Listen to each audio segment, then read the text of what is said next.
Hello everyone, and this is Rich Sports Talk worth a million, and I'm your host, Nolan Rich. Thank you so much for joining us here on the program today. Excited to talk to you, and I like to do a couple movie references, right, in my shows, and today, one of the most popular movies of all time is The Wizard of Oz, and I thought it was very appropriate for what we were going to talk about today. You all remember that scene in the movie, right? When they pull back the curtain and you see the wizard paying no attention to the man behind the curtain. Kind of reminds me of how the New York Mets are right now. The headline today was Mickey Callaway and Jason Vargas were fined for their blowing up at a reporter after losing another game with their woeful bullpen in Chicago. And on the surface, it seems pretty easy, right? The manager's losing his team. But the real problem is no one's really addressing the elephant in the room. There's a reason why Mickey Callaway is still the manager of the New York Mets. And that's to protect Brodie Van Wagenen. And even Met fans are getting wise to it. Over the last couple weeks, Mickey Callaway is almost becoming a sympathetic figure. Because a lot of Met fans feel like he's been given a short deck. And the more Met fans I talk to, they're on the same page with me. Mickey Callaway may not be a good manager. He might make moves that make you scratch your head. But right now, he can say whatever he wants, and we heard his press conference this afternoon. But one of the reasons he blew up was because they basically said, well, wait, are you doing your moves based on what the organization is telling you? And when you look at the Mets right now, that's kind of how it feels like it is. That Brodie is pulling the strings, not Mickey Callaway. Because once again, Jeff McNeil sat yesterday for quote-unquote load management, even though he's one of the hottest hitters in baseball and had 5 games in a row where he had 2 or more hits. And they took him out of the lineup in a game where they could have won their first road series since April. And they also sit Michael Conforto, one of their best young players. And I know the conventional wisdom is, well, there's a lefty on the mound. Okay. You still should probably put your best hitters in this lineup. And then it was the bullpen, taking out Jacob deGrom early and going to the bullpen. But the issue with the bullpen is, it's not Mickey Callaway handling this bullpen. It's the way this bullpen was constructed. It's the way this roster was constructed by Brodie Van Wagenen. Now, I heard a comment today by members of the New York media saying, oh, you can't fire Brodie. It will just make the organization look dysfunctional. They already look dysfunctional. They looked dysfunctional when they hired him back this offseason. And a lot of people around the league were going, what are the Mets doing hiring a former agent? Now, I know conventional wisdom is baseball is slower than a lot of sports. You got to see how he does in the draft. You got to see how he does developing young players. But those guys are years away. All I'm just saying is you look at the moves that Brodie has made. Outside of re-signing deGrom, what good move has he made? Sure, he signed Wilson Ramos, but he also butchered the catching situation with Mesoraco, who they basically forced to retire. They forced d'Arnaud down our throats for the first couple of weeks until they realized he couldn't play, and then they designated for assignment for him, and now he's with Tampa Bay. And, of course, the Robinson-Cano trade. And yesterday just felt like for Met fans watching it, I don't care what the organization says, it feels like they're trying to justify this trade. Because they got to try to get Cano going. But the longer this is going, and I know it won't be the best option, especially because the Mets don't like spending money, and I know it might hurt them going forward, but if this continues with Robinson-Cano, I would buy out the rest of the contract. And I understand that's going to be $20 million against your cap for the next 4 seasons on. But here's the thing. You have a better option and a cheaper option for that time. It's called Jeff McNeil. I mean, he's seeing over 340. If you want to play him at third base, sure. But to me, he's your second baseman of the future. I mean, you could play him everywhere. But man, with Robinson-Cano, it just feels like he's done. You just look... The eye test is telling you he's done. I mean, let's be honest, the Mets The best thing that can happen to the Mets with Robinson Cano is if he gets busted again for PEDs and gets suspended for a year, and then the Mets are voided of that contract for a year. That would be the best thing that happens to the Mets. But at this point, Robinson Cano, you just watch him and just watch his energy. It just feels like he's checked out. It just feels like that. Just watching him play, it just feels like he's checked out. Feels like he's made his money. He's had his great career, and this is just, padding some stats on the back end. And basically for him, well, I'm out of Seattle now. I'm in New York. And this was the thing I said all offseason for anyone who's listening to this podcast. I said, this is why I'm worried about Brodie Van Wagenen. Not only because he's never been a general manager, not only does he not have that experience, especially in the drafting room, but to me, wouldn't you be concerned if he's going to favor his former clients over the best player? And it feels like that this whole season. Every move he has made, if it hasn't been decent, it's been a disaster. Edwin Diaz has not looked like an elite closer. He is not. He's been a good closer, but for what the Mets gave up with their top prospect, and they had to take the Cano contract back, not really a good deal for them. I mean, you look at the way this roster is constructed right now. They have a lot of players playing out of position. I mean, you look at their outfield situation, they're playing Dom Smith in the outfield. They're playing outfielders that aren't outfielders. They're a terrible defensive team because everyone's playing out of position. You have infielders playing in the outfielders. You have corner outfielders playing center field. And of course, the bullpen. This bullpen is completely on Brodie. Because you look right now, this bullpen is terrible. They had opportunities to sign guys early in the season to maybe make a minor move to help build this bullpen. And the problem with Brodie was what he said this offseason. He didn't give the Met fans that this was a 2 or 3 year project. He didn't give the Met fans that this was a year where they were going to develop their young players and hope to compete. No. Remember when he stood up there and said, "We're the best team in the NL East. Come and get us." You know what's the problem with that? You have to back it up.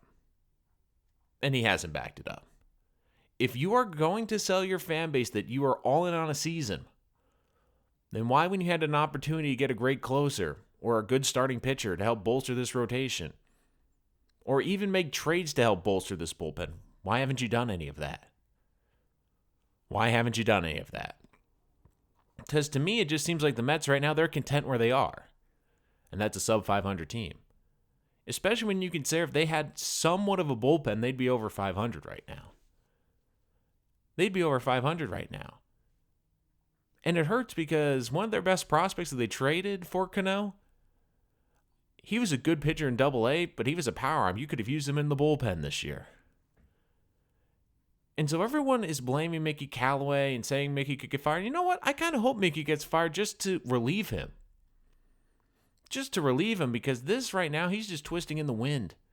Do I think he's a great manager? No, but you look at the moves they've made with the firings of a great pitching coach and who they brought in and a pitching analyst. I mean, what are they doing? At least if they had a plan. I know Met fans did not like Sandy Alderson, but at least with him, you felt like you had somewhat of a plan. Mets don't have a plan right now. They've gotten lucky because Jeff McNeil and Peter Alonso have been great. And they're two great young building blocks that you can build around. But right now for the Mets, I would strongly consider firing Brodie Van Wagenen by the end of the season. And the reason they're keeping Mickey Callaway around, or Brodie's keeping around, because they could have let him go a couple weeks ago when they had that whole State of the Union. Brodie could have fired him in the offseason and said, you know what? He wasn't my guy. I want to hire my guy. Brodie doesn't have that luxury anymore. And the more and more I keep hearing from Met fans, and they're finally agreeing with me, Mickey isn't the problem. Is he the solution? No. And everyone keeps saying, well, they can bring in Joe Girardi. Do you really think Joe Girardi's going to come in if he doesn't get a chance to run this operation? If he feels like he's going to be dictated by the people above him, he's not going to take this job. If he's allowed to manage and make the rosters and help construct the 25-man roster the way he sees fit, then I'm all for it. But if he's going to be told what to do, which it feels like it will be from the top of this organization, he's not going to take this job. He's not going to take this job. It's not going to happen. I know that disappoints Met fans, and I'm disappointed too, but he's a smart guy. He's not going to give up his job right now or come to a situation where he knows he's not going to have the best chance to win.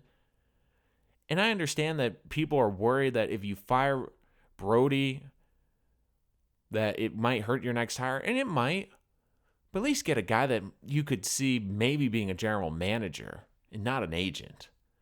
I mean, this is just bad. I mean, a lot of things have gone right for the Mets this year, too.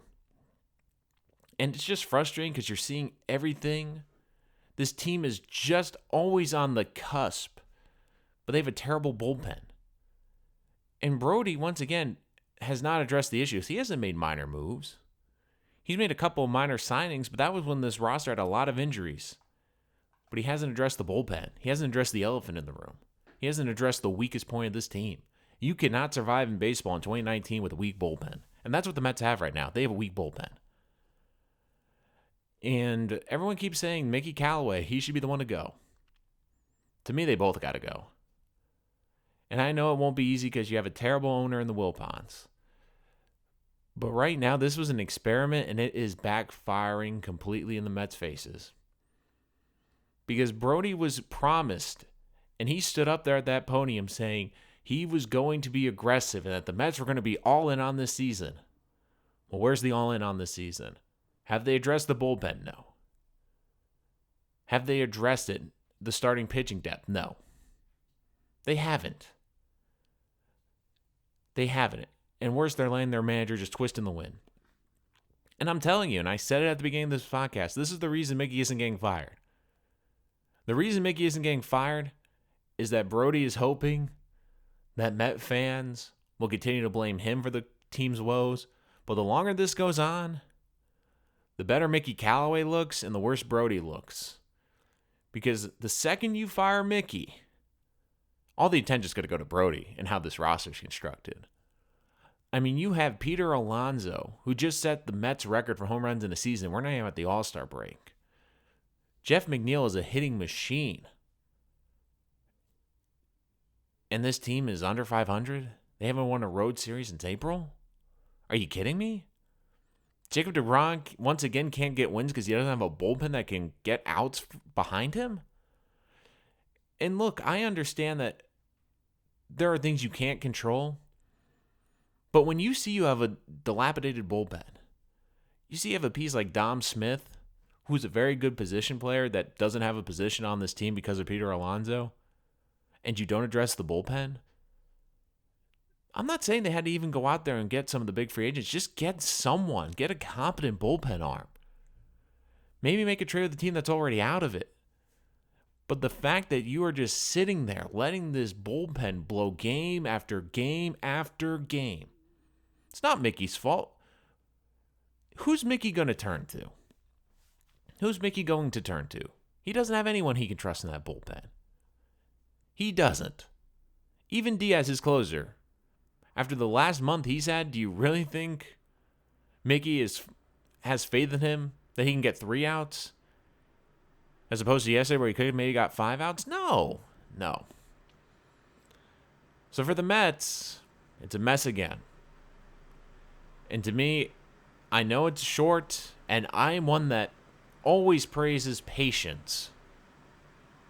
But here's the problem. When you think outside the box and you try to outsmart the room and it doesn't work, it's better to address that early than later. And the Mets were trying to outsmart the room. We're going to be different. We're going to hire an agent to be the general manager and to build this roster. And it has been a disaster. And I know the Wilpons love Brodie. I know they love him. But if you want to get the best manager in here, if you really want to get Joe Girardi, Brodie's got to go too, because Joe won't come here. Great managers won't come here. And I understand that the value of a manager in baseball has gone down. But at least give me someone that can give me a plan. Because saying you're the best team in the NL East like Brodie did, that's not a plan. That's a wish. That's a wish. That's not a plan. What's the plan? At least with Sandy, the plan was try to build around these young arms.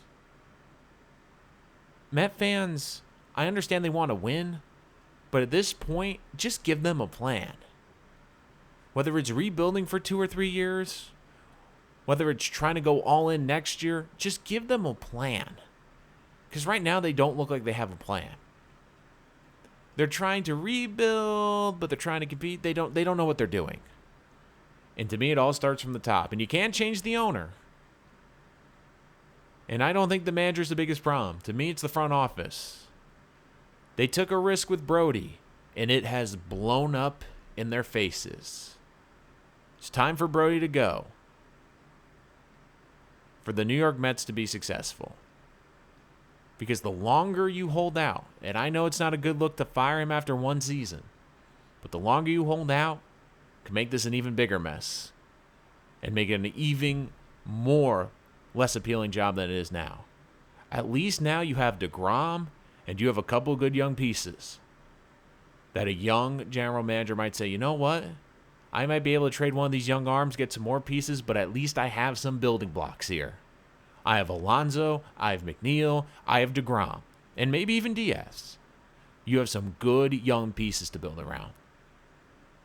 It could be an attractive job, but the longer the Mets keep Brodie and keep this charade up, the worse it's going to get. That's going to do it for this episode of Rich Sports Talk. Remember, you can listen to us wherever podcasts are available. We have a new home. We are on iHeartRadio. Of course, the iHeartRadio app. Check us out there on TuneIn, Spotify, SoundCloud, basically wherever you can listen to a podcast. We are there. Make sure to reach out to the show, richsportstalk@gmail.com, if you have any questions or topics you'd like us to discuss on the show. And, of course, reach out to us social media, Rich Sports Talk on Twitter, Facebook, and Instagram. But until next time, guys, I'm Nolan Rich, and this is Rich Sports Talk.